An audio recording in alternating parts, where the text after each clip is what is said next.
సచివాలయానికి రాకున్నా వార్తే, ఇప్పుడు అసెంబ్లీకి పోకున్నా వార్తే, రేపేదన్నా మీటింగ్ పెట్టినా వార్తే, నడిమిట్ల లీడర్లు కలిసినా వార్తే, ఏదన్నా మాట్లాడినా వార్తే, ఏం మాట్లాడకున్నా వార్తే, ఏడికన్నా పోయినా వార్తే, ఏడికి పోకున్నా వార్తే. ఎందుకంటే 40 ఏండ్ల రాజకీయ అనుభవం, 25 ఏండ్ల పార్టీ, 10 ఏండ్లు పాలకుడు, ఏడాది నుంచి ప్రధాన ప్రతిపక్షం నాయకుడు. గందుకే ఏమైనా కేసీఆర్ సార్ గురించి ఎప్పుడు వార్తనే. ఇయాల్టిది గీ వార్త. పొద్దుగాల గచ్చిబౌలిలో ఒక పెద్ద దవాఖానకు పోయి పానం చూపించుకున్నాడు KCR sir. Doctor Nageswara Reddy sir కు పద్మవిభూషణ్ అవార్డు వచ్చినందుకు శుభాకాంక్షలు చెప్పిండు. అట్లానే ఇక పొద్దాక నందినగర్ ఇంట్లోనే ఉన్నాడు. ముఖ్యమైన వాళ్ళు వస్తే కలిసేండు.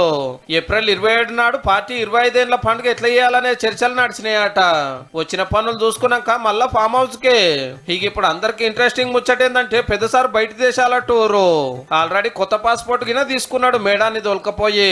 తెలంగాణ వచ్చిన కొత్తలో పారు చైనా అటెంక సింగపూర్ ఈ 2 దేశాలకే పోయిండు. 10 ఏండ్లు పవాలరున్నా. దావోస్ పెట్టుబడుల మీటింగ్ కు రామన్ననే తోలుతుండే. ప్రతిపక్షంలోకి వచ్చినాకనైతే మొత్తం బాయ్కాన్నే ఉంటున్నాడు.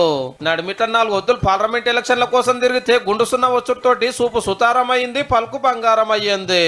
అసెంబ్లీకి దుమ్మాలే, పార్టీ ఆఫీస్ కు దుమ్మాలే. రాక రాక నిన్నొచ్చి మళ్ళా మనమే పవర్లకు వస్తామని అందరికి హుషారు తెప్పించిపోయిండు.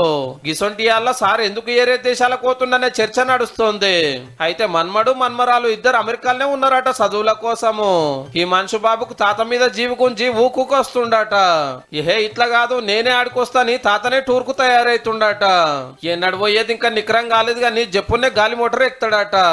ఊకే ఫామ్ హౌస్లనే ఉండి ఉండి యాస్టకొచ్చిందో ఏమో మరి 4 వద్దులు బయట దేశంలో తిరిగి మనసు తుర్తి చేసుకున్నట్టు కూడా ఉంటది.